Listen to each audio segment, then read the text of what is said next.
जालसाजी है जिसका कारोबार, जरायम की दुनिया का जो है सरदार, वो बन गया साहूकार। हुकूमत से मिला सम्मान तो चल पड़ी सियासी दुकान। नाम है नामधारी। नमस्कार, आपके साथ मैं अतुल अग्रवाल हूं।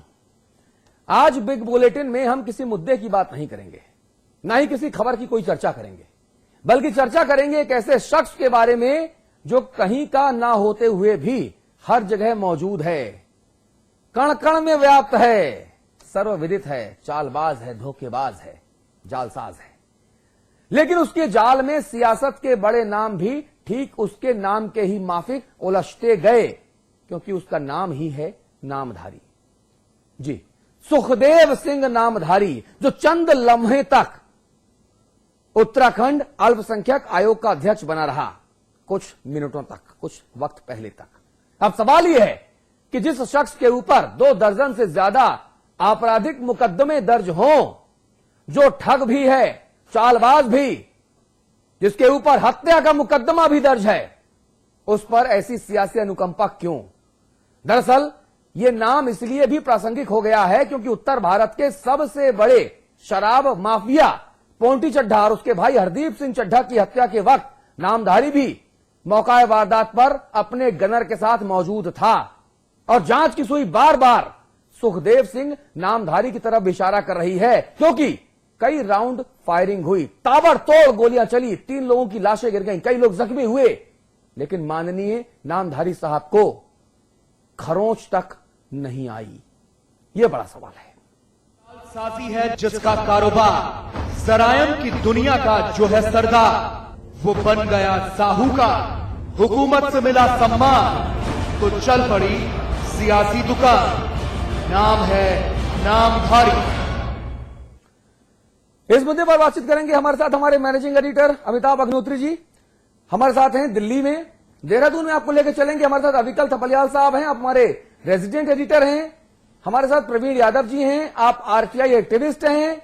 और सत्ताधारी कांग्रेस की नुमाइंदगी करने के लिए राजीव महर्षि जी हमारे साथ जुड़ने वाले हैं कुछ देर में। उनका मैसेज आया है कि साहब वो देहरादून में ट्रैफिक में फंसे हुए हैं। खैर, हम चाहेंगे कि वो हमारे साथ वो आए, जल्दी जुड़ें, क्योंकि मामला बहुत महत्वपूर्ण है, मामला बहुत गंभीर है। जी हां, तो शराब कारोबारी पोंटी चड्ढा और उनके भाई हरदीप सिंह चड्ढा की हत्या को 3 दिनों से ज्यादा का वक्त गुजर चुका है, लेकिन पुलिस अभी तक तीसरे पक्ष की गुत्थी को सुलझाने में उलझी हुई है, क्योंकि इस हाई प्रोफाइल हत्याकांड की जो थ्योरी पहले पेश की गई, उस पर बड़े बड़े सवाल निशान लगे। साथ ही जुड़ गया है नामधारी का कनेक्शन, सुखदेव सिंह नामधारी का कनेक्शन। क्या शराब कारोबारी पोंटी चड्ढा और उनके भाई हरदीप चड्ढा को किसी तीसरे गैंग ने गोली मारी थी? ये वो सवाल है जिसके इर्द गिर्द मामले की जांच चक्कर घिन्नी की तरह घूम रही है। दरअसल जो पोस्टमार्टम रिपोर्ट सामने आई है, उसने उस थियरी पर सवालिया निशान लगा दिए हैं, जिसको लेकर पुलिस जांच में जुटी थी। पुलिस का कहना था कि फायरिंग 2 पक्षों के बीच हुई थी, लेकिन एम्स के सूत्रों की माने तो मामले में किसी तीसरी पार्टी का हाथ होने से इनकार नहीं किया जा सकता। सवाल यह भी है कि इतनी ताबड़तोड़ फायरिंग में सिर्फ पोंटी और हरदीप की जान ही कैसे गई, जबकि वहां सुखदेव सिंह नामधारी समेत तमाम लोग मौजूद थे। इन्हीं सवालों के जवाब ढूंढने में लगी पुलिस ने अब तक 6 लोगों को गिरफ्तार किया है। दरअसल फायरिंग में तीसरे पक्ष के शामिल होने का शक इसलिए जताया जा रहा है कि हरदीप और पोंटी को बराबर गोलियां लगी थी। पोंटी के शरीर के भीतर से 4 गोलियां मिली, जबकि हरदीप के शरीर से 1 भी गोली नहीं मिली। ऐसे में एम्स के सूत्रों की माने तो सिर्फ 2 हालात में ही ऐसा हो सकता है, या तो पोंटी को दूर से और हरदीप को एकदम करीब से गोली मारी गई है, या फिर पोंटी को किसी लोकल वेपन से मारा गया हो जो बहुत कम क्षमता वाला हो। पुलिस के मुताबिक सुखदेव सिंह नामधारी के गनर सचिन त्यागी की कार्बाइन और हरदीप के पिस्टल का पता चल गया है, जबकि तीसरे वेपन की जानकारी अभी तक नहीं मिल पाई। अगर फॉरेंसिक जांच में यह बात सामने आती है कि गोलियां हरदीप के पिस्टल से नहीं चली थी, तो बात साफ हो जाएगी कि कोई थर्ड पार्टी भी वहां मौजूद थी। उधर कुछ और पहलू हैं जो इस मामले में नए ट्विस्ट पैदा कर रहे हैं। मसलन चड्ढा परिवार के रिश्तेदारों का कहना है कि पोंटी और हरदीप में प्रॉपर्टी को लेकर किसी भी तरह का विवाद नहीं था। तो क्या पोंटी और उनके भाई किसी सियासी साजिश का शिकार हुए हैं? सवाल कई हैं, लेकिन इन सब सवालों के लिए इंतजार है फॉरेंसिक रिपोर्ट का। उम्मीद है कि जैसे ही रिपोर्ट सामने आएगी, इन सभी सवालों के जवाब एक एक कर मिलते जाएंगे। उधर मामले में उत्तराखंड के एक नौकरशाह का नाम भी सामने आ रहा है। बताया जा रहा है कि ये नौकरशाह भी इस हत्याकांड के वक्त फार्म हाउस में मौजूद थे। इस बाबत वित्त मंत्री इंदिरा हृदयेश ने साफ कर दिया है कि अगर जांच में किसी नौकरशाह पर आरोप सही पाए गए तो उसके खिलाफ कड़ी कार्रवाई की जाएगी। लेकिन अगर इस मामले में किसी ब्यूरोक्रेट का हाथ है तो फिर यह सिलसिला यही नहीं थमेगा। कई और बड़ी मछलियां भी इस घेरे में आएंगी।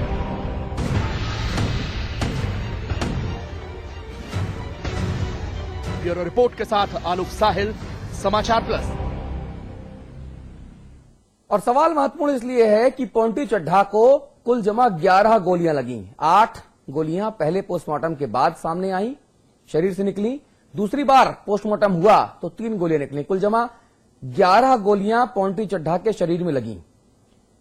अब जो भी निशानेबाज रहा हो, वो शार्प शूटर इतना नहीं हो सकता कि 11 ही गोलियां मारी हों। यहां वहां कुछ और गोलियां भी चली होंगी। लेकिन लैंड क्रूजर कार जो पोंटी चड्ढा की थी, उसमें पोंटी चड्ढा के ठीक बाजू में कंधे से कंधा सटाकर बैठे सुखदेव सिंह नामधारी के शरीर पर खरोच तक क्यों नहीं आई? क्यों सुखदेव सिंह नामधारी के पीएसओ सचिन त्यागी ने हरदीप सिंह चड्ढा के ऊपर ताबड़तोड़ गोलियां चलाई, उसको और उसके पीएसओ को मार डाला? सुखदेव सिंह नामधारी पोंटी चड्ढा हत्याकांड के सबसे नजदीकी चश्मदीद हैं। उनका खुद का दामन इतना दागदार है, तो क्या इस केस में कुछ तीसरे पक्ष का भी हाथ है? यह एक बहुत बड़ा सवाल है जो हम लगातार वारदात के दिन से उठा रहे हैं। तो नामधारी साहब कुछ लम्हे पहले तक उत्तराखंड अल्पसंख्यक आयोग के अध्यक्ष थे। अब सवाल यह है कि आखिर कौन है ये सुखदेव सिंह नामधारी और कैसे वो नेताओं के इतने करीब पहुंच गए? राष्ट्रीय स्वयंसेवक संघ के निक्कर में भी नजर आए। निशंक साहब ने अपने कार्यकाल में उनकी ताजपोशी की। 7 फरवरी 2010 को कांग्रेस के नेताओं के भी करीबी, बीजेपी की सदस्यता भी ले ली। आज उन्हें बीजेपी की मेंबरशिप से हटाया भी गया। इतना ऊंचा कद इस व्यक्ति का हो कैसे गया? क्योंकि 1995 में ये गुरु बचन लाल शर्मा एक पंडित थे, पुजारी थे बाजपुर के, उत्तराखंड के। उनके कत्ल के में मुख्य आरोपी, नामजद आरोपी था।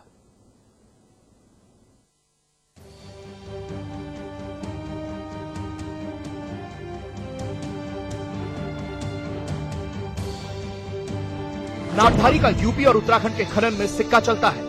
उत्तराखंड में 1.5 दशक पहले वन माफिया पंडित शर्मा की हत्या के बाद सुर्खियों में आए नामधारी को पोंटी चड्ढा ने यूपी, एमपी, राजस्थान और उत्तराखंड में खनन का पूरा काम सौंप दिया था।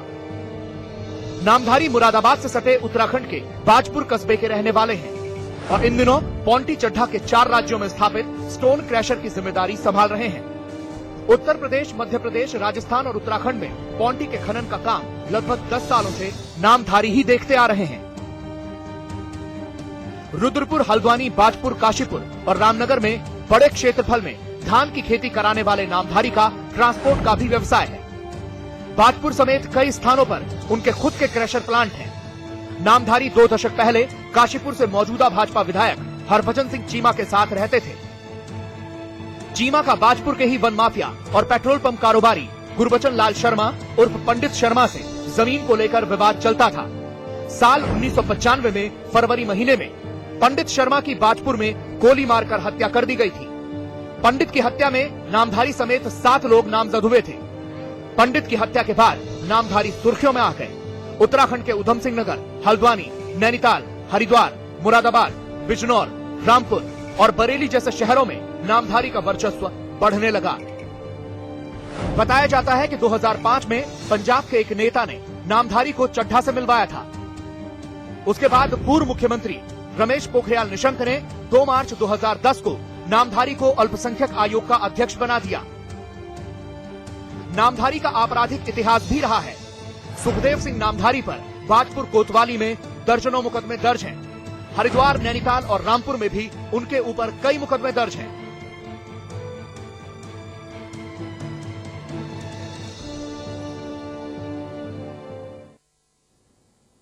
जी, तो इस वक्त हमारे साथ अमिताभ अग्निहोत्री जी दिल्ली स्टूडियोज में हैं, विकल थपलियाल साहब हमारे रेजिडेंट एडिटर आप देहरादून में हैं, और प्रवीण यादव आप पार्टी एक्टिविस्ट हैं, आप भी देहरादून में हैं, और राजीव महर्षि आप कांग्रेस की नुमाइंदगी करने के लिए हमारे साथ आने वाले हैं। अविकल भाई, देहरादून में ट्रैफिक जाम बहुत होने लगा है। नहीं, वो पहुंच गए हैं, मैं आपकी जानकारी के लिए दूं और थोड़ी देर में आपको स्क्रीन में दिखेंगे। अच्छा अविकल भाई, एक चीज मुझे बताइए, इच्छाधारी नाग का नाम सुना हमने, कहा जाता है कि साहब इच्छाधारी नाग जो है वो ऐसा होता है जो कहीं पर भी कहीं से पहुंच जाता है। अब नामधारी साहब के बारे में भी अब उत्तराखंड के जो लोग हैं वो नागधारी कहने लगे हैं। ब्यूरोक्रेट्स हो, नेता हो, किस तरह से जो है वो बचाने में लगे हुए हैं, किस तरह से महिमा मंडन करने में लगे हुए हैं। और जिस वक्त निशंक साहब ने इन्हें तख्तो ताज से नवाजा, अपनी नजर इनायत की माननीय रमेश चंद्र जी पोखरियाल निशंक साहब ने, उस वक्त इनके ऊपर 2 दर्जन मुकदमे थे। वो दिन था 2 मार्च 2010 का। ये सब किसी को दिखाई नहीं पड़ता क्या विकल भाई? कई बार होता है ऐसा सत्ता में कि ऐसी चीजें देखने के बाद भी नहीं देखी जाती है और या उनकी अनदेखी कर दी जाती है। नामधारी की जो ताजपोशी हुई थी, ऐसा नहीं हुआ होगा कि मुख्यमंत्री जी को नहीं पता रहा होगा, या जिन लोगों ने उस सत्ता के गलियारों में इनकी पैरवी करी उन्हें नहीं पता रहा होगा। हाँ। 95 से इन पे मुकदमे चल रहे हैं और उसके बावजूद एक ऐसे पद पर इनकी ताजपोशी कर दी गई कि जो पंचों का माना जाता है, जो जज का माना जाता है, जो एक संवैधानिक पद है, एक आयोग है।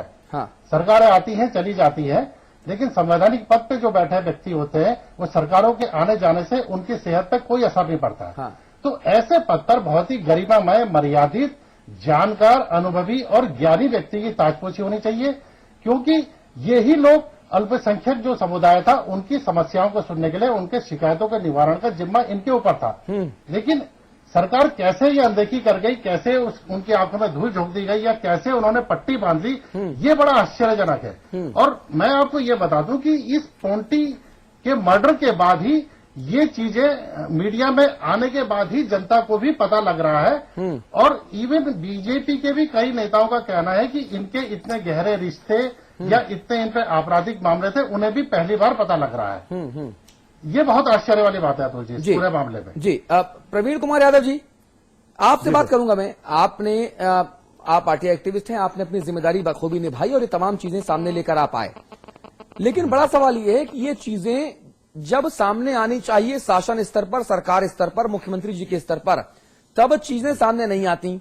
अब अहम यह है कि उस वक्त के मुख्यमंत्री जी जिनके हस्ताक्षर से इस तरह की नियुक्तियां होती हैं, जिनके संज्ञान में चीजें होती हैं, क्या अब उनकी नैतिक जिम्मेदारी नहीं है कि साहब वो सामने और बोले कि हाँ ये डिसीजन मैंने लिया था, इन वजहों से लिया था, ये सही या गलत इसकी जिम्मेदारी मैं लेता हूं, क्योंकि ये नैतिकता का तकाजा तो यही है। प्रवीण जी। जी सर। क्या ये नहीं होना चाहिए? बिल्कुल बिल्कुल होना चाहिए। सरकार को ये देखना चाहिए कि जिस व्यक्ति को वो इतने बड़े पद पे खड़ा कर रही है, उसको इतनी बड़ी जिम्मेदारी दे रही है, तो उसका बैक क्या रहा होगा, उसका पास्ट क्या रहा होगा, इन सारी चीजों को नकारते हुए इतने बड़े पद की जिम्मेदारी उन्हें दी गई। हाँ। और ये जानते हुए भी कि इस व्यक्ति का जो पिछला रिकॉर्ड है वो बिल्कुल क्रिमिनल रिकॉर्ड है। हाँ। और ये इतना विवादास्पद है, उसके बावजूद भी इसको इतने बड़े पद की जिम्मेदारी दी गई, ये ताज्जुब का विषय है। राजीव महर्षि जी, पहले तो मैं आपकी सरकार को बधाई देना चाहूंगा कि जैसे ही आपको ये सारी चीजें पता लगी आपने तुरंत कार्रवाई की, लेकिन मुझे लगता है कि यहां पर देर आयत दुरुस्त आयत वाली बात है, क्योंकि 7 महीने जैसी सरकार बनी, आपकी तुरंत कार्रवाई करनी चाहिए थी। मुख्यमंत्री जी को यह पता होना चाहिए था, ये जांच होनी चाहिए थी कि महत्वपूर्ण पदों पर ऐसे कौन कौन से टेंटेड लोग बैठे हैं जो सरकार की साख को खराब कर सकते हैं। और नामधारी साहब का अगर मैं रिकॉर्ड देखूं तो भाई वाह, कितने सुनहरे अक्षरों में लिखा जाना चाहिए।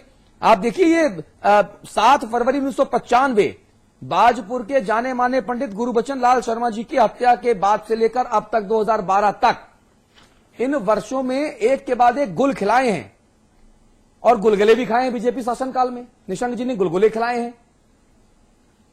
तो आपकी सरकार से भी थोड़ा देर हुई कार्रवाई करने में।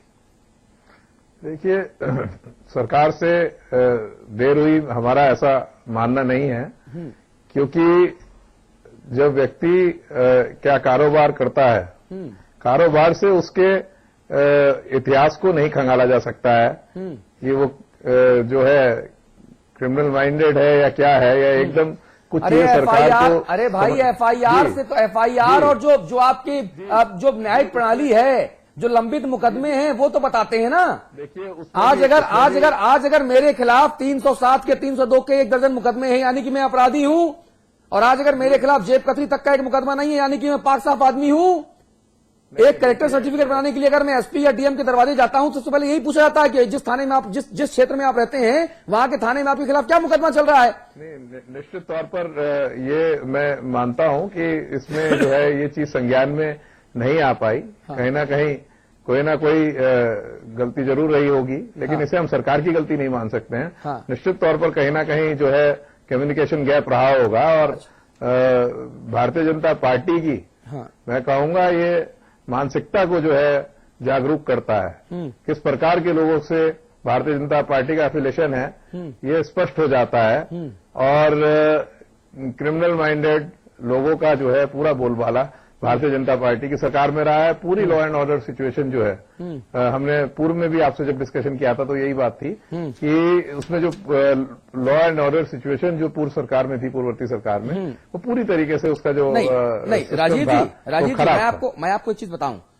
जब 1995 में गुरबचन शर्मा का कत्ल हुआ और सुखदेव सिंह नामधारी साहब नामजद हुए, उसके बाद से लेके 2005 तक उनकी धर्मपत्नी ने भी चुनाव लड़ा। वो बीजेपी के अरविंद पांडे और बलराज पासी जी के निकट भी रहे। लेकिन 2005 में कांग्रेस, पंजाब के कांग्रेसी नेता राणा गुरजीत सिंह ने सबसे पहले पोंटी चड्ढा से उन्हें मिलवाया।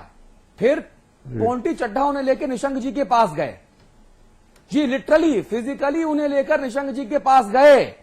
फिर एक मीटिंग कराई गई और उसके बाद तय हुआ कि साहब ये उस आयोग के अध्यक्ष बनाए जा सकते हैं 2010 में।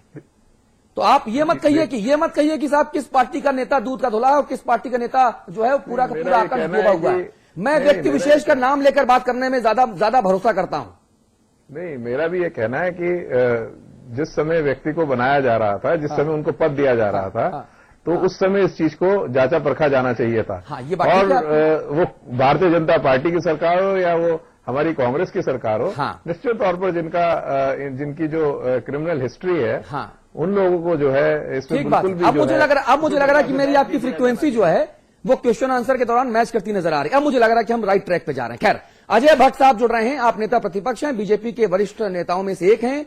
अजय भट्ट जी, बहुत स्वागत है आपका समाचार प्लस पर।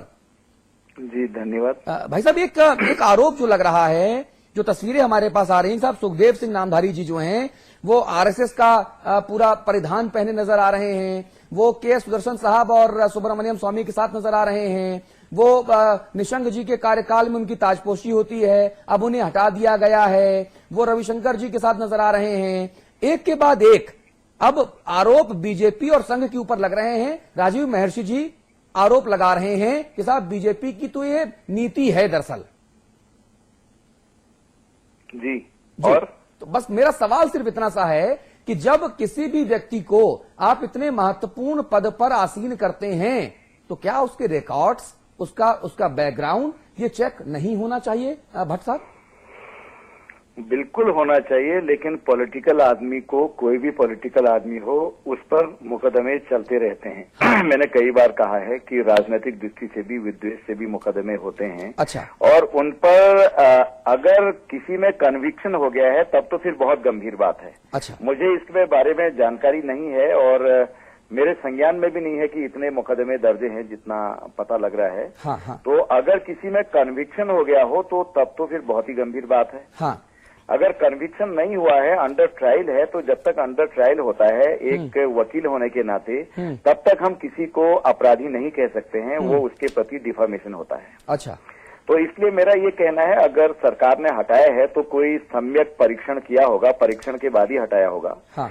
और अगर परीक्षण नहीं किया है तो सरकार को पूरा परीक्षण करके ही कोई कदम लेना चाहिए, क्योंकि किसी के साथ खड़ा होना, कहीं दिखाई देना, वो अलग बात है।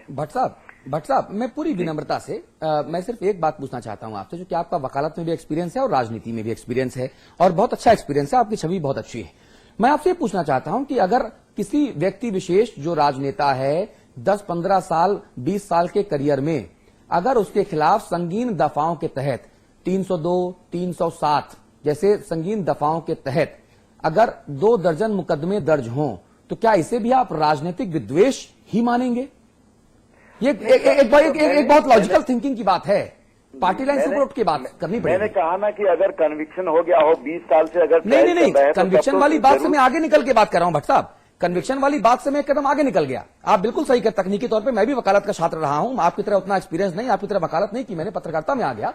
लेकिन मैं सिर्फ इतना आपसे पूछना चाहता हूं, नैतिकता का तकाजा क्या? क्योंकि राजनीति तो संदेशों से चलती है। नहीं, देखिए, नैतिकता का तो तकाजा हमारी पार्टी में यह है कि माननीय अडवाणी जी को एक बार हवाला का झूठे केस में नाम लिया गया, तो उन्होंने कह दिया था कि मैं संसद में तब तक प्रवेश नहीं करूंगा जब तक कि मैं अपना साबित न हो जाऊं। बहुत अच्छी बात कह रहे हैं। तो अडवाणी जी जैसे नेता, और आज एक उदाहरण तो रखना ही चाहिए कभी न कभी। मैं यही कह रहा हूं कि क्या होता है ना, जब निशंक जी जैसे इतने भद्र राजनेता जो मुख्यमंत्री के पद पर आसीन हो, और इतने एक शराब माफिया, एक भू माफिया, एक बिल्डर लॉबिस्ट के सिफारिश पे अगर आप किसी व्यक्ति विशेष को जो टेंटेड है उसको आप अध्यक्ष बनाओगे तो सवाल उठेंगे ही।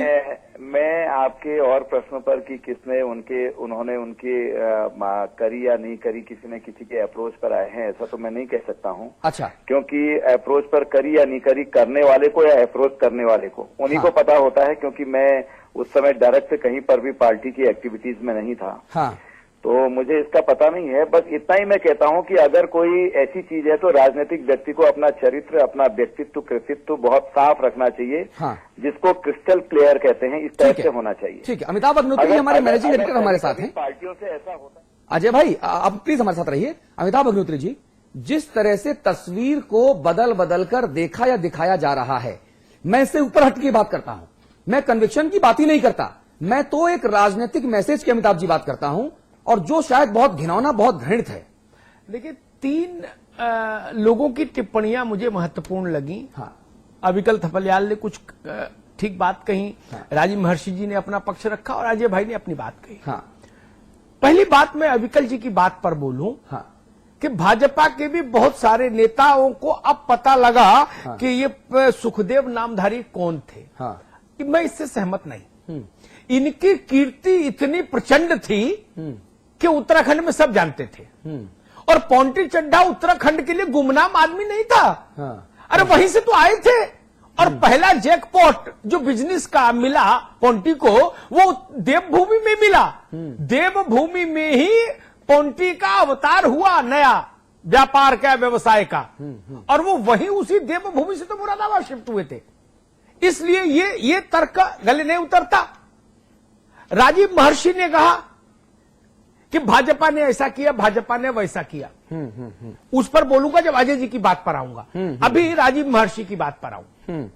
भारतीय जनता पार्टी ने एक गुनहगार को बना दिया एक संवैधानिक संस्था का अध्यक्ष।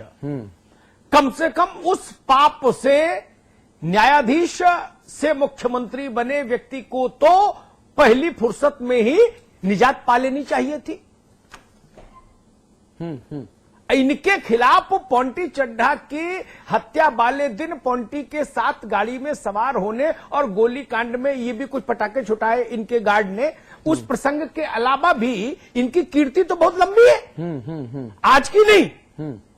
तो जब इस बात का हमारी सरकार आए तो हम सबसे पहले इस बात की पुष्टि करें कि जो लोग इस ढंग के हैं, जिनका चरित्र ठीक नहीं है, जिनका सार्वजनिक जीवन में कलंकित इतिहास है, उन लोगों को विदा करें। एक काम होना चाहिए था। ठीक है। अब बात अजय भट्ट ने जो कही, अजय भट्ट ने कहा कि भाई जब तक मुकदमा साबित फाइनल नहीं हो जाए और दोषी व्यक्ति करार नहीं दिया जाए, तब तक उसको दोषी मानना ठीक नहीं। यह सिद्धांत अदालत में चल सकता है, यह सिद्धांत लोक जीवन में नहीं चलता। लोक जीवन में कहीं नहीं चल सकता। राजनीति तो लोकलाज से ही चलती है। ठीक है,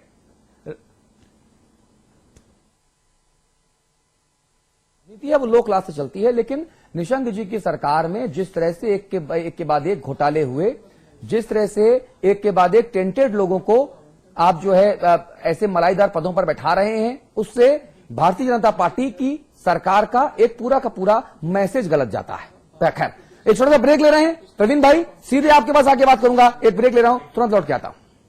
जालसाजी है जिसका कारोबार, जरायम की दुनिया का जो है सरदार, वो बन गया साहूकार। हुकूमत से मिला सम्मान तो चल पड़ी सियासी दुकान, नाम है नामधारी।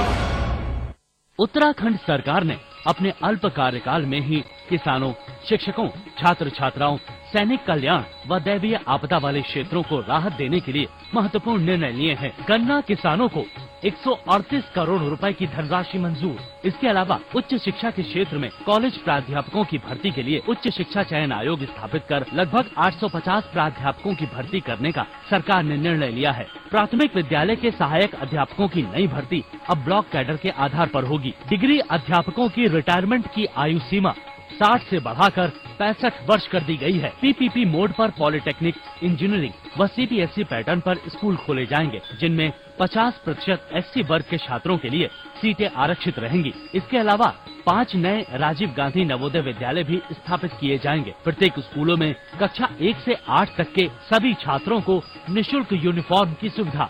सरकार ने सैनिकों के प्रति सम्मान देते हुए सैनिक विधवाओं की पुत्री के विवाह के लिए सहायता राशि को 20,000 रूपए से बढ़ाकर 50,000 रूपए किया है। राजकीय सेवाओं में सामान्य वर्ग में आवेदन की आयु सीमा को 35 वर्ष से बढ़ाकर 40 वर्ष कर दिया गया है। राज्य सरकार ने प्रदेश के शिक्षित बेरोजगारों के लिए बेरोजगार सह कौशल विकास भत्ता योजना को नवंबर माह से लागू करने का प्रावधान किया है। उत्तराखंड की बहुगुणा सरकार प्रदेश के हर घर में विकास की योजनाओं को पहुंचाने के लिए प्रयासरत है। जालसाजी है जिसका कारोबार, जरायम की दुनिया का जो है सरदार, वो बन गया साहूकार। हुकूमत से मिला सम्मान तो चल पड़ी सियासी दुकान, नाम है नामधारी। जी, हमने लगातार माननीय नामधारी साहब की एक से बढ़कर एक जो इनकी पराक्रमी व्यवस्था थी उसके बारे में बताया। आइए अब आपको एक एक करके दिखा देते हैं जल्दी से कि सुखदेव सिंह नामधारी के वो काले चिट्ठे जिन्हें जानकर आप शर्तिया दांतों तले उंगलियां दबा लेंगे और एक बहुत भद्दी सी टिप्पणी भी करेंगे, हो सकता है आप करें उस वक्त की बीजेपी सरकार के ऊपर, उस वक्त के मुख्यमंत्री के ऊपर। मन में करें, मन में ही कीजिएगा, करना चाहिए जिन्होंने इतने पराक्रमी, इतने टेंटेड आपराधिक पृष्ठभूमि के व्यक्ति को इतना मालाईदार पद थमा दिया तोहफे में। नाम सुखदेव सिंह नामधारी, पुत्र रूढ़ सिंह, निवासी ताली फार्म बाजपुर, ऊधम सिंह नगर, उत्तराखंड। ये पूरी पहचान है उस नामधारी की जो चड्ढा बंधुओं की हत्या के बाद शक के घेरे में है। लेकिन जालसाजी और जरायम की दुनिया के सरदार नामधारी के जलवे को देखकर आपका दिमाग चक्कर घिन्नी हो जाएगा। दरअसल जिस नामधारी को आप जानते हैं वो असल में है कौन? वो जिसका जन्म बाजपुर में हुआ था, या फिर वो जो जालंधर में पैदा हुआ था? वो जो अनपढ़ है, या वो जो इंटरमीडिएट की परीक्षा में फेल हो गया था? जब नामधारी की पड़ताल में समाचार प्लस की एसआईटी विंग उतरी तो उनके सामने भी ऐसे ही सवालात थे, क्योंकि जिस नामधारी को हमारी टीम जानती थी उसके सिर हत्या, लूट, राहजनी, हत्या के प्रयास, SC/ST एक्ट के तहत ऊधम सिंह जिले में 12 मामलों समेत कुल 2 दर्जन से ज्यादा मामले कई जिलों में दर्ज हैं। तो फिर जो नामधारी सूबे के अल्पसंख्यक आयोग का अध्यक्ष बना बैठा है वो कौन है? और अगर ये शख्स वही है तो आखिर किस बिना पर निशंक सरकार ने उसे इस पद पर बिठाया? कहीं ऐसा तो नहीं था कि नामधारी पोंटी चड्ढा और निशंक सरकार के बीच कड़ी की भूमिका अदा कर रहा था, और जो खनन के ठेके पोंटी के हिस्से आए उसका सूत्रधार भी नामधारी ही था? क्या यही वो वजह थी जिसके चलते तत्कालीन निशंक सरकार नामधारी पर मेहरबान हुई? ये वो उलझन थी जिसे सुलझाने में हमारी एसआईटी टीम की पेशानी पर लकीरें खिंच गई थी।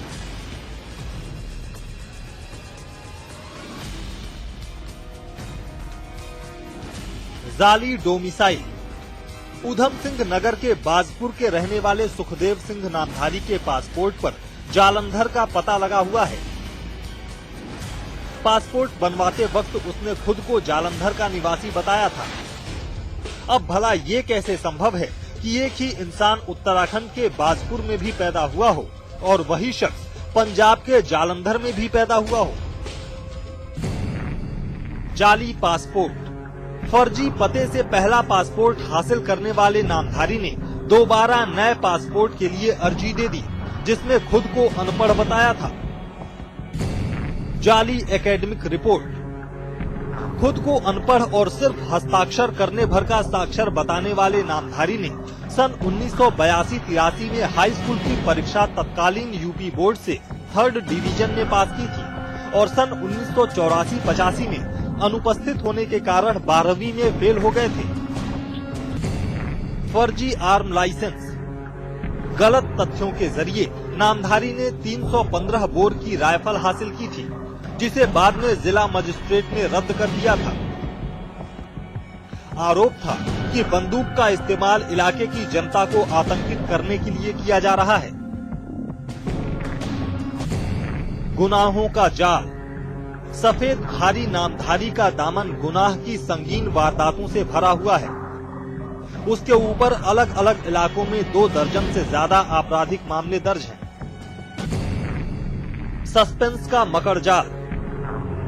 शराब कारोबारी पोंटी चड्ढा और उनके भाई हरदीप चड्ढा की हत्या के मामले में शक की सुई नामधारी के इर्द गिर्द घूम रही है, क्योंकि मौकाए वारदात पर नामधारी अपने गनर के साथ मौजूद था और शुरुआती जांच इस तरफ इशारा कर रही है कि दोनों भाइयों की हत्या में किसी तीसरे पक्ष का हाथ हो सकता है।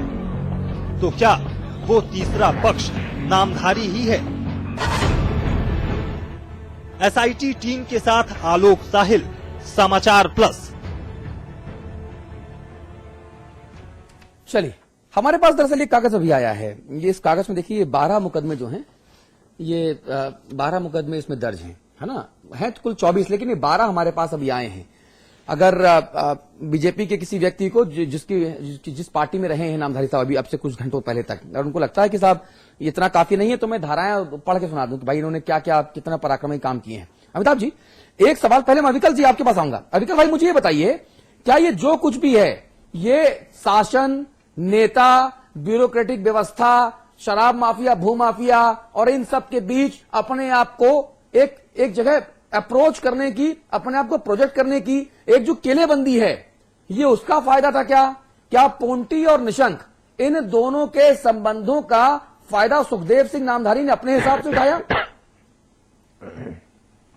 मुझे लगता है कि जो नामधारी थे, अभी शुरू में जैसे हमारी चर्चा हो रही थी, हाँ। संभवतः अमिताभ जी उसे समझ नहीं पाए। हाँ। दरअसल मैं जो बात कह रहा था कि नामधारी पे जितने भी मुकदमे हैं, हाँ। वो कम से कम कई भाजपा नेताओं ने मुझसे कहा कि हमें भी नहीं मालूम है। अच्छा। पोंटी चड्ढा की मैं बात नहीं कर रहा था, नामधारी की ही मैं बात कर रहा था। पोंटी को तो यहाँ बच्चा बच्चा जानता है। और अभी अजय भट्ट ने भी अपने वक्तव्य में कहा कि उन्हें भी नहीं पता था कि इन पे इतने मुकदमे या इतने ये गुणी है। अब ये इसके बाद ये जो बात आपने कही है कि इन्होंने अपने संबंधों का इस्तेमाल किया पोंटी चड्ढा के थ्रू, मुझे ये लगता है कि नामधारी पोंटी चड्ढा से भी कहीं थोड़ा सा आगे थे। पोंटी चड्ढा को तो उन्होंने एक सीढ़ी बनाया है।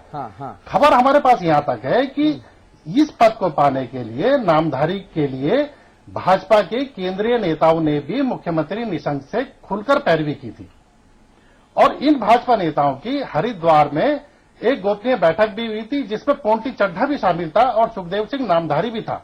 उसके बाद से इनका नाम आगे बढ़ाया गया। तो ये जो नामधारी है, नाम भी इनका सुख है, वैसे भी देव है, नामधारी ये अपना आप हो ही गए हैं। तो इनकी जो जड़ें हैं वो पोंटी से भी आगे दिल्ली तक फैली हुई है, अपने जो बीजेपी के राजनीतिक सर्किल में है। और जहां तक पोंटी का कारोबार है उत्तराखंड में या कुमाऊं में खासतौर से, या गढ़वाल में, उसके लिए उसमें नामधारी एक मजबूत कड़ी था।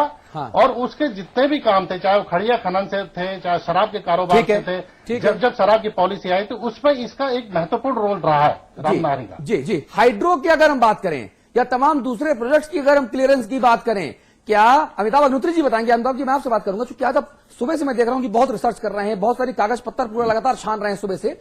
मुझे बताइए, क्या जब उत्तराखंड में निशंक जी की सरकार के दौरान हाइड्रो प्रोजेक्ट्स अलॉट किए गए, क्या उस वक्त भी उन जो लिस्ट हमने कुछ दिनों पहले दिखाई थी अपने ही चैनल पर कि किस किस को रेवड़ियां बांटी गई, चंडीगढ़, पंजाब, हरियाणा के लोग भी उसमें थे, जिनके बारे में आज खुलासा यह हो रहा है, आप खुलासा करेंगे संभवतः, शायद जो मुझे पता चल पाया है कि पोंटी से उनके रिलेशन थे और वो थ्रू पोंटी निशंक जी की मेहरबानी का पात्र बने। देखिए, पहले तो मैं एक टिप्पणी करूं, 95 में शायद वो बहुचर्चित हत्याकांड जो 95 में शायद हुआ था, हाँ, पंडित का, बिल्कुल बिल्कुल, उस 95 हत्याकांड के बाद उत्तराखंड में राजनीति करने वाला किसी भी पार्टी का छोटा बड़ा कार्यकर्ता नेता शायद ही कोई हो जो नामधारी के नाम से परिचित नहीं हो गया हो, इनके गुण पराक्रम कीर्ति से परिचित नहीं हो गया हो। वो भाजपा हो, कांग्रेस हो, उत्तराखंड क्रांति दल हो या विनोद वर्थवाल हो, सब परिचित हो गए थे कि ये एक भय प्रकट कृपाला दीनदयाला ये देव भूमि पे आ गए, ये नए खलनायक देवभूमि में पदार्पण कर गए हैं। एक तो चीज ये, इसलिए इसमें अगर कोई बेल लेके भागना चाहे राजनेता कि जी हमको तो अब पता लगा, तो मैं उस बेल को ग्रांट नहीं करूंगा जनता की तरफ से, ठीक है, क्योंकि सबको पता था कि नामधारी कितने अच्छे कर्मों के कारण वो रात दिन बड़े आदमी होते जा रहे हैं। छोटा सा उत्तराखंड है भाई साहब, यूथोपिया में थोड़ी ना काम कर रहे थे नामधारी, जरा सा उत्तराखंड, 100 लोग बड़े वहां कुल मिला के राजनीतिक पटल पर, और नामधारी जैसे धंधा करने वाले 50 लोग, 150 लोगों में खत्म हो गया मामला, सबको जाने, और इनका नाम तो वर्षों गूंजा उस हत्याकांड के बाद। खैर, अब बात आती है कि उस समय की सरकार ने ऐसा अवज्ञा क्यों की। अगर कांग्रेस इनको देर से हटाने की दोषी है, और हो सकता है कांग्रेस इनको नहीं भी हटाती अगर मीडिया इतना हायतोबा नहीं मचाती, ये भी हो सकता है, लेकिन सबसे बड़ा दोष उस समय की भाजपा सरकार पर जाता है। आप गाड़ी का ड्राइवर रखते हैं तो आप कैरेक्टर वेरिफिकेशन कराते हैं, जी, आप चपरासी रखते हैं तो वेरिफिकेशन कराते हैं, और इनका तो खुद स्वतः वेरिफिकेशन पूरे उत्तराखंड में हुआ पड़ा था, निशंक जान नहीं पाए।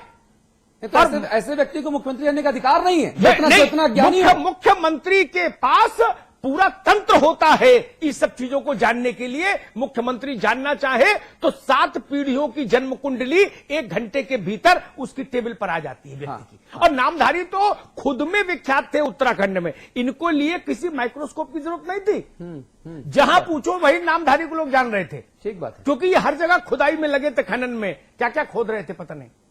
निशंक के समय में हाइड्रो पावर परियोजना आई, निशंक जी ने 2 हाथ उलीचिए येहू संतन को काम के अंदाज में बांटी। उसमें अमित मोदी, दीपक सूरी और हरजिंदर, इन लोगों को भी खूब परियोजनाएं ग्रांट की गई। ये पंजाब डिस्टिलरी के लोग थे, और ये बताया जाता है कि पोंटी चड्ढा के करीबी हैं, के मोहरे थे। उत्तराखंड में अविकल जी बेहतर बताएंगे, पोंटी चड्ढा ने अपने नाम से धंधा नहीं किया। उसने कहीं नामधारी पकड़ा, कहीं सूदधारी पकड़ा, कहीं खद्दरधारी पकड़ा, कहीं खाकीधारी पकड़ा। पोंटी ने अपने नाम से धंधा नहीं किया वहां जी। तो ऐसे ही नामधारियों को नाम देते गए पोंटी, सिकंदर की तरह किसी के माथे पे तिलक लगा दिया, बोले भाई तू भी नामधारी हो गया, जा मौज कर।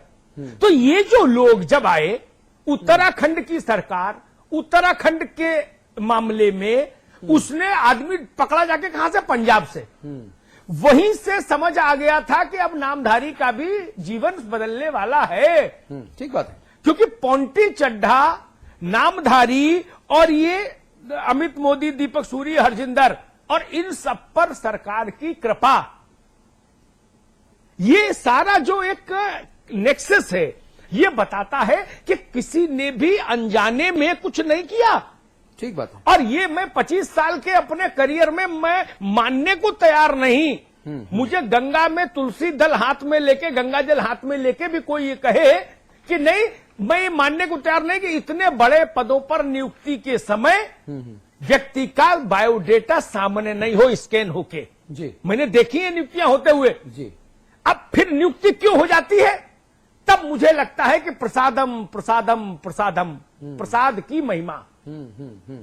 अन्यथा कोई कारण नहीं, कैसे नियुक्ति हो जाए भाई? एक चपरासी की नियुक्ति तो होती नहीं जी बिना कैरेक्टर वेरिफिकेशन के। प्रवीण कुमार यादव जी, आप लगातार पिछले कई वर्षों से आप सरकारी दस्तावेजों में मगजमारी करते रहे हैं, बहुत लिखा पढ़ी की आपने। ये पूरा बंडल तकरीबन 70-72 पन्नों का ये पूरा बंडल जो है आपका हमारे पास इस वक्त है, जो आरटीआई से आपने ये तमाम काम किया। इसके लिए सबसे पहले आप बधाई के पात्र हैं। हम सराहना करते हैं आपकी हिम्मत की, आपके साहस की, आपकी लगन मेहनत की कि आपने लगातार इन कामों को अंजाम दिया। मुझे बताइए, इन पूरे दस्तावेजों का मंथन करने के बाद आपका आकलन क्या है? गड़बड़ झाला हुआ कहां? ये खेल हुआ कैसे? ये अगर आप बता पाए हमारे दर्शकों को तो। बिल्कुल, मैं बताना चाहूंगा सर जी कि इनके बारे में पूरी जानकारी आपको शुरू से देना चाहूंगा कि 88 से लेके 90 तक 92 तक जी ये सिंपली एक ट्रक ड्राइवर थे, सुखदेव सिंह नामधारी जी। ठीक बात है। और इन पे जो पहला मुकदमा दर्ज हुआ था वो सन 90-91 में, जो एक ट्रक था इनके फादर के नाम पे DIG 3811, उसमें खैर की लकड़ी की तस्करी करते हुए पकड़े गए थे लालकुआ थाने में। ठीक है। तब ये दर्ज हुआ था पहला मुकदमा इन पे। उसके बाद 2 साल बाद इन पे फिर एक मुकदमा दर्ज हुआ काठगोदाम में, खैर की लकड़ी तस्करी करने के आरोप में। उसके बाद ये व्यक्ति 1995 में चर्चा में आया जब गुरबचन लाल शर्मा जी का कत्ल हुआ जी। उसके बाद फिर ये एक हाईलाइट होते रहे, चलते रहे अपने गुनाहों के उसमें, और इन पे तमाम मुकदमे दर्ज होते रहे। अकेले इन पे जो मुकदमे हैं इसमें बाजपुर थाने में वो 12 से ज्यादा मुकदमे हैं।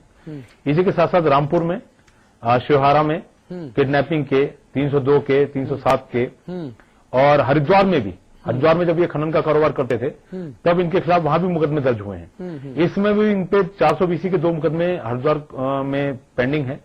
और एक संस्था है न्यू कुटिया, जिसके ये अध्यक्ष चले आते हैं 2007 से जी। तो 2007 से जब ये अध्यक्ष बने थे उसके बाद से इन पे 2 मुकदमे दर्ज हुए थे 420 के, वो भी अभी पेंडिंग है और उनकी जांच चल रही है जी। इसी के साथ मैं जानकारी देना चाहूंगा कि इन्होंने हरिद्वार में कई एक जमीनें कब्जा रखी हैं। अभी जिस निम्बे कुटिया की ये संस्था के अध्यक्ष चले आ रहे हैं उसको भी इन्होंने 11 करोड़ रुपए में एक बहुत बड़ी संस्था है कार सेवा की, बाबा हरवंश सिंह की, दिल्ली वालों की, और बाबा सुक्खा भी उसके संचालक हैं। 11 करोड़ रुपए में इन्होंने उन्हें वो संस्था दे दी है। वहां उन्होंने उनके आदमियों का कब्जा करवा दिया है, जबकि वो एक बिल्कुल धार्मिक संस्था थी। अच्छा, और जिसके यादव जी आप एक रहिए हमारे, एक बार हम जरा राजीव महर्षि जी के पास चलेंगे। राजीव महर्षि जी, ऐसा कहते हैं कि जब सरकार चलती है तो सरकार जब बदल रही होती है या बदल चुकी होती है तो सारे जितने चोर उचक्के लफंगे वो सब के सब सरकार में घुसपैठ बनाने के लिए बेताब हो जाते हैं, येन केन प्रकारेण जुगाड़ ढूंढते रहते हैं, और जो लोग सरकार से हित लेना चाहते हैं वो भी सक्रिय हो जाते हैं। उसमें लफंगे, गुंडे, बदमाश, चोर चक्के सब होते हैं। एक ऐसा व्यक्ति जो इतने ऊंचे ओहदे पर बैठा हो और जिसके पास इतने जिसके ऊपर इतने घिनौने, शर्मनाक, घृणित आरोप हों और ये आरोप दिख रहे हैं, उस व्यक्ति को 7 महीने तक आपकी पार्टी की सरकार ने झेला क्यों? देखिए, मैंने शुरू में ही आपसे कहा कि निश्चित तौर पर ये कहीं ना कहीं कमी रही है, कम्युनिकेशन गैप एक रहा है। अरे किसका कम्युनिकेशन और किसका गैप? कहां कम्युनिकेशन नहीं हुआ राजीव जी? लेकिन इस पे सीधे सीधे सरकार को दोषी ठहरा देना वो गलत है। सरकार के संज्ञान में जब आई है सारी बातें, क्या अविकल थपलियाल को दोषी ठहराए? ये रिमूव कर देते क्या? देखिए, मैं कहता हूं 24 घंटे के अंदर उस पर जो एक्शन हुआ है और 24 घंटे के अंदर जो है इनको हटा दिया गया है। देखिए, जो राजनेता यह तर्क देते हैं कि जब तक दोष साबित ना हो जाए तब तक निर्दोष, मैं मानता हूं राजनीति में इससे भोंडा तर्क हो नहीं सकता। नहीं, मैं ये तर्क नहीं दे रहा हूं। राजीव जी, मैंने माना है। राजीव जी, मैं वही कह रहा हूं हुजूर, एक सेकंड हमको दीजिए। हुकूमत उत्तराखंड के पास इनकी कीर्ति कौमुदी की जानकारी नहीं थी, ये तो मैं मान नहीं सकता। मैंने कहा ना, गंगा में भी कोई खड़ा हो गंगोत्री में तुलसी हाथ में लेके तो भी नहीं मानूंगा। यानी सेटिंग हुई।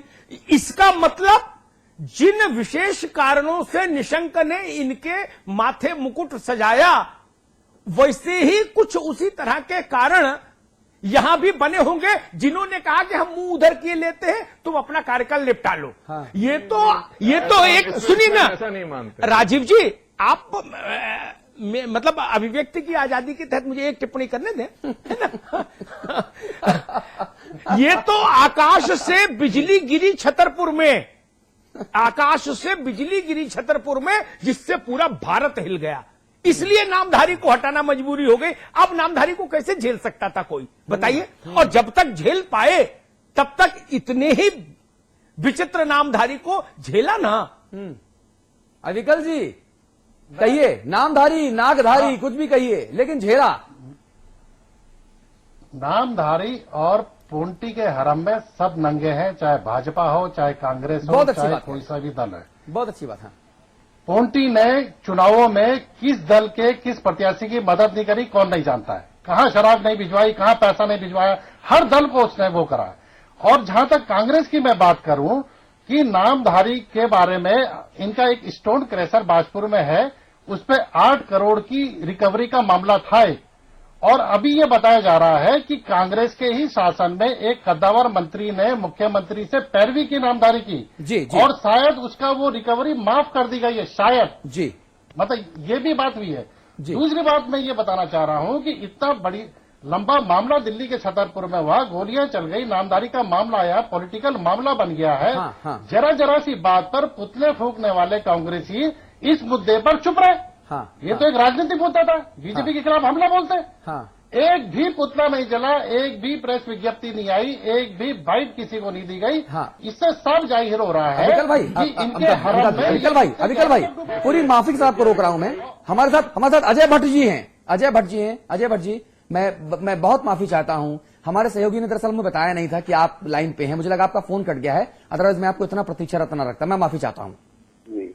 अमिताभ जी, अगर अजय भट्ट साहब से आप कुछ बात करना चाहें। नहीं, मैं यही नहीं समझ पा रहा, सुखदेव नामधारी और पोंटी चड्ढा, उत्तराखंड में एक सिक्के के दो पहलू, एक मालिक दूसरा एजेंट या कारकुन। 12 साल में सरकारों की अदला बदली के बाद भी इनके साम्राज्य, इनके काले और सफेद कारोबार पर कहीं कोई लेश मात्र फर्क पड़ा क्या? हेलो जी, आप मुझसे पूछ रहे हैं क्या? जी अजय भाई आपसे पूछ रहे हैं।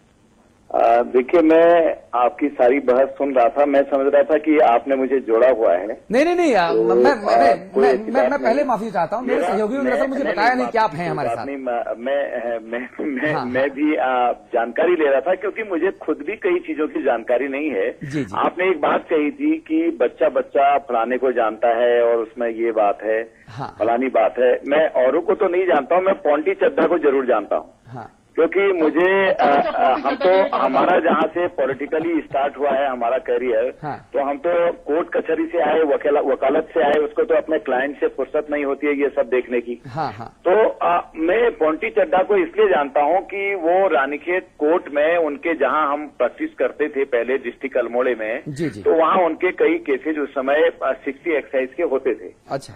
तो हमारे मित्र लोग ही वहां पर उनके एक्साइज केसेस को करते थे, और शायद हो सकता है कि हमारे साथियों ने, कई लोगों ने उनके, आज भी उनके कोई मुकदमे चले हों, इसकी मुझे आज जानकारी नहीं है, पर चलते थे उनके, इसलिए मैं जानता था कि एक हाथ उनका कटा था। हाँ। बाकी जहां तक रही सुखदेव सिंह जी के बारे में, आपने मुझसे पूछा कि आपको जानकारी नहीं थी। मैं आपको दिल से बता रहा हूं कि मैंने कभी, हम तो सीधे सपाट राजनीति करने वाले रहे हैं और सपाट बोलने वाले भी रहे हैं कि राजनीति में क्लियर, मैंने pहले ही कह दिया है कि क्रिस्टल क्लियर लोगों को अपने चरित्र व्यक्तित्व को साफ करके आना चाहिए। मेरा सीधा सा सवाल है, चाहे मेरा भाई हो, चाहे अंदर का हो, चाहे बाहर का, बात करें। पर सवाल यह है, संवैधानिक पदों पर कोई व्यक्ति बैठा है पहले से ऐसा, और संवैधानिक पदों पर अगर कोई व्यक्ति बैठा है, वो बैठ गया है, उसको हटाए जाने के भी तरीके हैं। हाँ। अब आपने हटा दिया, अगर कल को कोई चीज नहीं निकली है तो न्यायपालिका भी कई चीजें होती हैं, क्योंकि वो इमोशनली तो नहीं जाती हैं कभी भी। ये तो आपने ठीक बात कही कि राजनीति में लोगों को पहले ही देख लेना चाहिए। जैसे मैंने अडवाणी जी का उदाहरण आपको दिया था कि इतना अच्छा उन्होंने उदाहरण दिया, ऐसे कम लोग हैं आज, क्योंकि न्यायपालिका सेंटिमेंट्स पर कभी नहीं जाती है, वो तो नियम और कानून देखती है। हाँ। ठीक तो है, नियम और कानून देखती है, इसलिए जी। सरकार को भी कई कदम लेने से पहले अजय भाई, ये सारी चीजें देख लेनी चाहिए। बिल्कुल सही बात कह रहे हैं और हम उम्मीद करेंगे कि माननीय रमेश चंद्र पोखरियाल जी निशंक वो इस वक्त अपनी ही पार्टी के एक वरिष्ठतम नेताओं में एक श्री अजय भट्ट जी की बात सुन रहे होंगे। आडवाणी जी का दौरान भी उनके सामने रहा होगा और जब कभी आगे अगर बीजेपी की सरकार बनती है तो इन तमाम शुचिताओं का, नैतिकताओं का ख्याल रखा जाएगा। अविकल जी, आप कुछ कहना चाह रहे हैं? जी हाँ, भट्ट जी से मेरा एक सवाल है कि नामधारी को अभी तक पार्टी ने क्यों नहीं हटाया है? हालांकि बाजपुर मंडल ने उनको हटाने की मांग की है आज, हाँ। लेकिन इस मुद्दे पर आप इस समय बड़े पद पर हैं, चुफाल जी है, क्यों नहीं अभी तक फैसला हो पाया? अभी आपने आडवाणी जी का जिक्र करा कि उन्होंने नैतिकता के आधार पर इस्तीफा दे दिया था, लेकिन यहाँ पे नैतिकता क्यों नहीं दिख रही है उत्तराखंड में? नहीं, ये तो व्यक्ति की बात है अविकल जी, कि मैं कैसा व्यक्ति हूँ और कौन कैसा व्यक्ति है। किसी पर कोई आरोप लगता है वो तुरंत अपना इस्तीफा दे देता है कि ये आरोप गलत है, मैं इसमें तब तक नहीं आऊंगा राजनीति में जब तक साफ न हो जाऊं। और कई लोग ऐसे हैं कि उस पर बैठे रहते हैं, तो इसलिए व्यक्ति की बात है, चरित्र और व्यक्तित्व की बात है। ये मैं हटाने की बात कर रहा हूँ, मैं हटाने की बात कर रहा हूँ। पार्टी ने जो क्यों नहीं हटाया? क्रिस्टल क्लियर हो चुका है। तो पार्टी के सामने कोई बात आएगी ना, चैनल के माध्यम से कोई बात आ रही है, कोई मंथन चल रहा होगा, माननीय अध्यक्ष जी उसको देख रहे होंगे और माननीय नहीं, अजय भट्ट जी, मैं पूरी विनम्रता से आपसे सिर्फ ये कह रहा हूं, चलिए आपने हमारे चैनल की खबर का संज्ञान लिया, मैं आभारी हूं आपका। आपको अगर समाचार प्लस के माध्यम से खबर मिली तो समाचार प्लस चैनल के हमारे जो उत्तराखंड के प्रमुख हैं, रेजिडेंट एडिटर हैं, आपके मित्र हैं अविकल थपलियाल साहब, उनके पास ये 74 पन्ने हैं उनके ईमेल पर। ये सुनिए, वो ये पूरे 74 पन्ने अगर आपको दे दें, और ये हमारे पन्ने नहीं है, ये तो सरकारी दस्तावेज हैं, अगर ये आप तक पहुंच जाएं तो क्या उनको हटाया जाएगा? ये भरोसा आप दे सकते हैं? नहीं, मैं आपसे विनम्रता पूर्वक निवेदन कर रहा हूं कि इतनी जानकारी तो उत्तराखंड में किसी को भी नहीं होगा। ये तो आपकी जो खोजी टीम है उसने करी है। हाँ। तो हमको रियली मुझे बहुत ताजुब हो रहा है। और इसमें बहुत महत्वपूर्ण role RTI activist Shri Praveen Kumar Yadav ji का भी रहा, जो हमारे स्टूडियो में बैठे हैं। हम पहले तारीफ कर चुके हैं, फिर से प्रवीण भाई तारीफ करते हैं आपकी कि आपने बहुत मंथन किया, बहुत मेहनत की। अजय भाई, अपनी बात पूरी कीजिए। नहीं, मैं भी उनकी तारीफ करता हूं कि मैं रियली आपको बहुत हृदय से आपको बता रहा हूं, सत्य बात बता रहा हूं कि मुझे भी कोई ऐसी बात पता नहीं थी। अगर आरटीआई में इतनी चीजें आ रही हैं, इक्का दुक्का चीजें, तराई की राजनीति होती है, आप देखते हैं इक्का दुक्का तो होते हैं केसेस, कभी उस पर दुश्मनी पर, कभी उस पर निकालते रहते हैं, पर एक सीरीज के रूप में आप जो खोल रहे हैं, ये मुझे कुछ पता नहीं था। हाँ, अब चलिए अजय जी, केस भी केस से हो, हम लोगों को भी 25 बरस हो गया पत्रकारिता करते हुए, हमको पता है राजनीतिक पूर्वाग्रह में कैसे केस लगते हैं, लेकिन चोरी, छिनैती, बलात्कार, हत्या, अपहरण, ये मुकदमे लग जाए तो इस देश में कोई राजनीति नहीं कर पाता अगर इस ढंग से ही होता। और आपके ऊपर क्यों नहीं लगे? सवाल तो यही है ना, आप इतने पाक साफ हैं, इतने अच्छे व्यक्ति, इतनी बढ़िया राजनीति कर रहे हैं, इतने ऊंचे ओहदे तक पहुंच गए, सवाल तो यही है ना। आपकी बात से ना इत्तेफाकी कहीं नहीं कर रहा हूं। हाँ, और मैं इतनी सा निवेदन कर रहा हूं कि संवैधानिक पद पर अगर कोई व्यक्ति आ ही गया है, चाहे कैसे ही था, हाँ, तो उसको हटाने का भी एक तरीका होता है संवैधानिक पदों का, क्योंकि उसको उसका एक तरीका होता है। हाँ, तो उस तरीके में कहीं पर विद्वेष की भावना से ऐसा नहीं होना चाहिए। मेरा इतना ही कहना था। अगर कोई आता है तो कानून को अपना काम जरूर करना चाहिए। मैं तो इस ध्येय का आदमी हूँ। अगर मेरा भाई है, मेरा बेटा है, मेरे परिवार का कोई सदस्य अगर गलत काम कर रहा है, तो मैं वहाँ भी कहता हूँ कि कानून को अपना निश्चित काम करना चाहिए। ठीक है अजय भाई, मैं पूरी माफी के साथ अब आपको रोक रहा हूँ, क्योंकि हमारे कार्यक्रम का जो वक्त है वो समाप्ति की तरफ आगे बढ़ रहा है। लेकिन हम समाप्त करें उससे पहले हम नामधारी जैसे सफेदधारी की असल तस्वीरें आपकी टीवी स्क्रीन पर आपको जरूर दिखाएंगे। और ये जो तस्वीरें हैं, ये तस्वीरें आप देखकर दंग जरूर हो जाएंगे। जी, ये तस्वीरें देखिए, पहले आप देखिए, ध्यान से फिर देखिए एक बार। चलिए फिर शुरू कीजिए इन तस्वीरों को। ये देखिए, ये सड़क पर दौड़ते गुंडे मवाली नहीं है, ये किसी फिल्म का शॉट नहीं है, ये एक्सक्लूसिव विजुअल सिर्फ और सिर्फ आप समाचार प्लस पर देख रहे हैं। ये सफेद कुर्ते पैजामे में ये रिवॉल्वर से फायर करते दौड़ रहा, गुंडों की तरह हरकतें कर रहा शख्स सुखदेव सिंह नामधारी मान्यवर महोदय हैं। इसी साल की है तस्वीरें, इसी साल अप्रैल की हैं। दरअसल नामधारी ने उत्तर प्रदेश के पीलीभीत में गुरु ग्रंथ साहिब के बारे में कुछ रूल हुई बयानबाजी की थी, और जब पीलीभीत से नामधारी रुद्रप्रयाग पहुंचे तो सिख समुदाय के लोगों ने उनका विरोध करना शुरू कर दिया, और ये देखना नामधारी साहब को नागवार गुजरा। रिवॉल्वर निकालकर प्रदर्शनकारियों को फायरिंग करते हुए दौड़ा लिया। ये तस्वीर आप देखिए, लाठी, डंडा, तलवार, रिवॉल्वर सब कुछ था। और कमोवेश यही जो सूरत हाल है ये पोंटी चड्ढा के फार्म हाउस में भी हुए, जब ताबड़तोड़ गोलियां चली, पोंटी चड्ढा और हरदीप सिंह चड्ढा मार गिराया गया। इतना खतरनाक शख्स इतने ऊंचे ओहदे पर बैठा है और नेताओं को पता ही नहीं। अगर इतने ही नादान अबूझ नेता हैं तो फिर उत्तराखंड का क्या होगा, ये हम और आप समझ सकते हैं। चलिए प्रवीण यादव जी, आखिरी सवाल मैं आपसे पूछूंगा। आपने इतनी मेहनत की, इन तस्वीरों को निकाला, इन जानकारियों को हमको दिया, पूरा देश इन जानकारियों को देख रहा है, इतने खतरनाक व्यक्ति के बारे में मुहिम छेड़ी, कभी धमकी नहीं मिली, कभी डर नहीं लगा? वैसे डर की कोई बात नहीं थी। हाँ। वजह यह थी कि सच्चाई सबके सामने आनी चाहिए थी। हाँ। लेकिन दुख अभी तक ये है कि इतने सारे साक्ष्यों के होने के बावजूद भी अभी तक कोई मुकदमा इनके खिलाफ इस संबंध में दर्ज नहीं हुआ है, ना तो पासपोर्ट वाले मसले में, हाँ। ना असलों से संबंधित। हाँ। सबसे बड़ी दुख की बात यह है, और ऐसा व्यक्ति अभी भी खुला घूम रहा है। राजीव महर्षि जी, आप ये कहने की स्थिति में हैं कि मुकदमा दर्ज होगा? देखिए, निश्चित तौर पर जो इनकी गलती है उस पर मुकदमा दर्ज होना चाहिए, और जिस प्रकार का इनका चरित्र रहा है और जिस प्रकार के व्यक्ति रहे हैं, जिस प्रकार से इनके ऊपर मुकदमे हैं और जैसा आप दिखा रहे हैं, निश्चित तौर पर मैं कहूंगा कि इन पर मुकदमे जो है दर्ज किए जाने चाहिए, और मैं समझता हूं कि जल्द होंगे भी। अविकल थपलियाल साहब, किस तरह से सड़क पर गुंडागर्दी हो रही है रुद्रप्रयाग में, रुद्रपुर में, किस तरह से सब तमाम चीजें हो रही हैं, लेकिन चाहे कांग्रेस हो, चाहे बीजेपी हो, चाहे तमाम दूसरे नेता हो, ये दल वो दल, खंड खंड दल, डम डम डिगा डिगा दल, फलाना दल ढिकाना दल, इन नेताओं को क्या एक, जैसा अमिताभ जी कहते हैं अपनी भाषा में, मिठाई, क्या वो मिठाई लगातार पहुंचती थी टाइम से? मिठाई फेविकोल का असर रखती है, वो जोड़ कर रखती है। ये फेविकोल का जोड़ है, नहीं छूटेगा। अविकल भाई, क्या इसीलिए लगातार सब कुछ चल रहा है? लोग मुंह फेर लेते हैं कि भैया जो करना है करो, हम अपना चेहरा घुमा ले रहे हैं। देखिए, भाजपा इसलिए चुप है कि वो कटघरे पे खड़ी है। हाँ। और कांग्रेस क्यों चुप है ये आपने कह दिया है, फेविकॉल और मिठाई।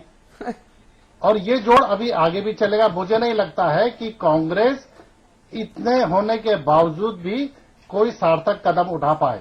अभी तक कांग्रेस की तरफ से ये डिमांड आ जानी चाहिए थी कि पूरे मामले की आपके मित्र राजीव महर्षि चुप क्यों हैं अविकल भाई?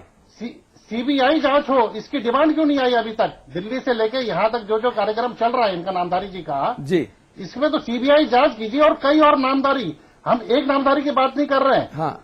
कई और जो नामधारी यहाँ पे पोंटी चड्ढा ने छोड़ रखे हैं उनका भी खुलासा हो धीरे धीरे। और जो ब्यूरोक्रेट्स इन नामधारियों की बैकिंग कर रहे हैं उन पर भी तो बात होनी चाहिए अविकल भाई। एक ब्यूरोक्रेट का नाम आ रहा है सामने कि वो भी छतरपुर के आसपास था उस दिन। अच्छा, उत्तराखंड का विवादास्पद बहुत ही बड़ा नौकरशाह है जो हर सरकार में मुख्यमंत्री की नाक का बाल बन जाता है। और इस समय भी वो इस समय नाक का बाल बना हुआ है, उसका नाम आ रहा है।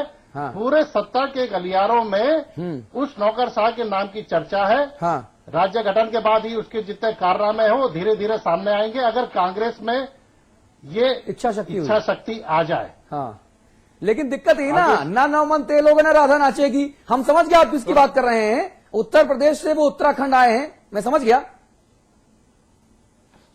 नहीं, अब तो अतुल जी 9 मन नहीं 90 मन तेल इकट्ठा हो गया है इन भ्रष्टाचारियों के खिलाफ, इन लोगों के खिलाफ। और अब तो राधा को नाचना ही होगा।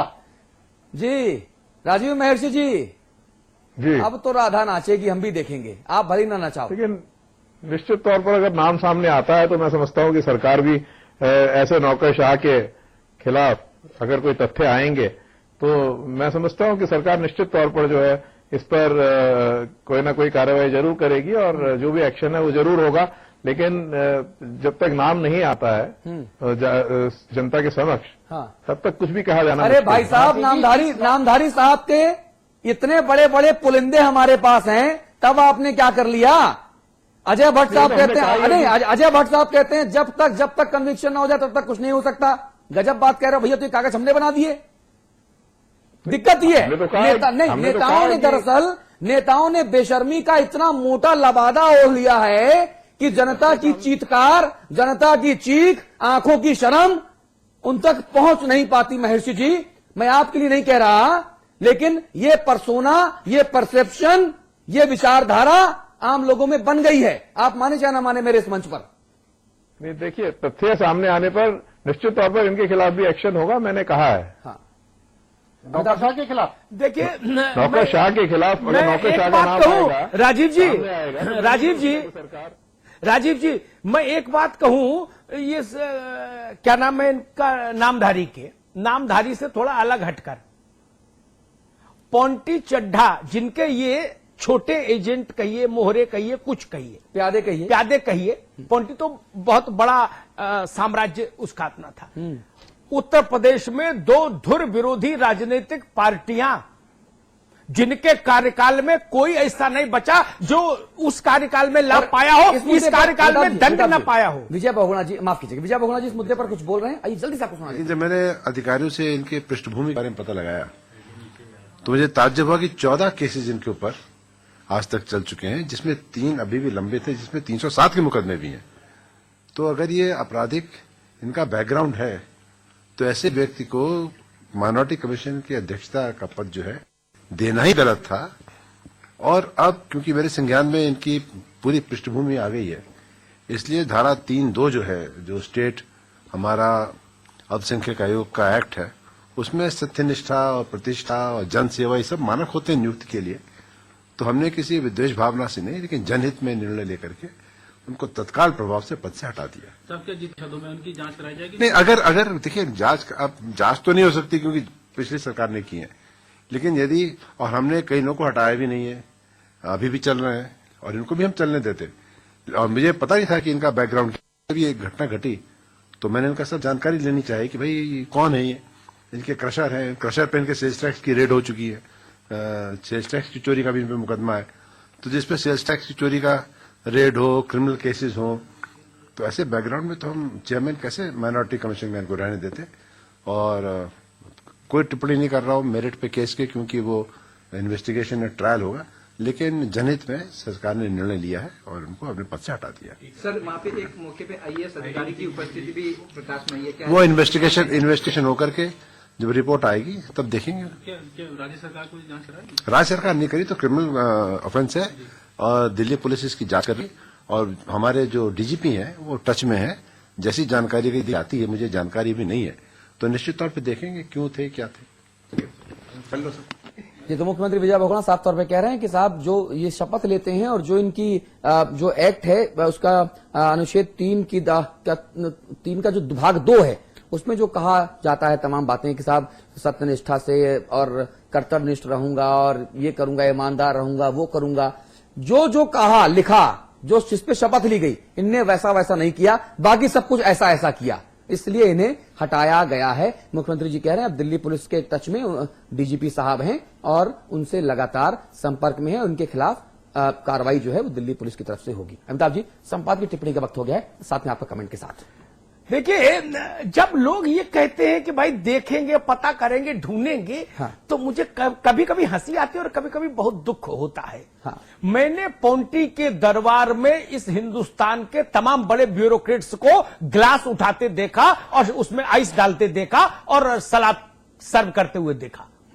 मैंने राजनेताओं को पोंटी के दरबार में ताली बजाते देखा। नाम लूंगा तो चेहरे खराब हो जाएंगे। सही बात है। उत्तर प्रदेश, उत्तराखंड, हरियाणा, पंजाब, कौन सूबा बचा था उत्तर भारत का जिसके नेता पोंटी के दरबार में नृत्य नहीं करते थे? कौन नेता है बताइए? पोंटी के घर के फंक्शन के, पोंटी की पार्टी के कार्ड के लिए मारामारी होती थी, सिफारिश लगती थी कि हुजूर की नजर हम पर भी पड़ जाए कि हम भी कहीं अधिकारी हैं। पोंटी के समय जो आयकर आयुक्त थे उत्तर प्रदेश में, वो आज भी वही कंटिन्यू कर रहे हैं। बाकी सिपाही तक बदल दिया थाने का, 11,000 ट्रांसफर हो गए, लेकिन महेश गुप्ता का ट्रांसफर नहीं हुआ। क्यों? महेश गुप्ता खुदा के बंदे थे। ये समझना होगा। इनका क्रशर नाम सुखदेव नामधारी का किसी कार्यकाल में बंद नहीं हुआ, चाहे नित्यानंद रहे हो स्वामी और चाहे आज की सरकार रही हो। क्या दिक्कत इन लोगों को नहीं? इसलिए जो बात अविकल थपलियाल ने कही, सब वही है, इस तरफ से उस तरफ तक। किसको कहेंगे? और जब लोग इतने बड़े ओपन सीक्रेट को ये कहते हैं कि देखेंगे, पता नहीं था, तो मुझे लगता है कि जनता को छोड़कर किसी को पता नहीं। और जो जनता है उसको सब पता, सबका कैरेक्टर पता। आप बताइए, इलाके में कोई आदमी चोरी, लूट, हत्या, डकैती, अपहरण, कर चोरी और तमाम तरह की प्रपंचों में फंसा हो, उसकी कीर्ति कहीं ऐसा हो सकता है कि लोगों को पता ना हो। फिर नेता दावा करते हैं कि जी मैं तो प्रदेश के एक एक कार्यकर्ता को जानता हूं, एक एक आदमी को जानता हूं, लेकिन इन्हीं की प्रतिष्ठा आप तक नहीं पहुंचती।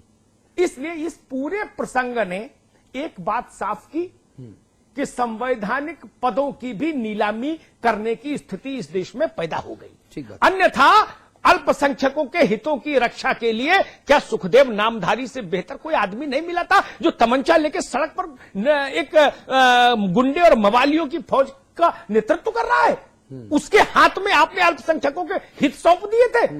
भारतीय जनता पार्टी की लीडरशिप को जवाब देना चाहिए। कैसे मुख्यमंत्री थे, कैसा उनका विवेक था, कैसी उनकी समझ थी, उन पर सवाल उठते हैं।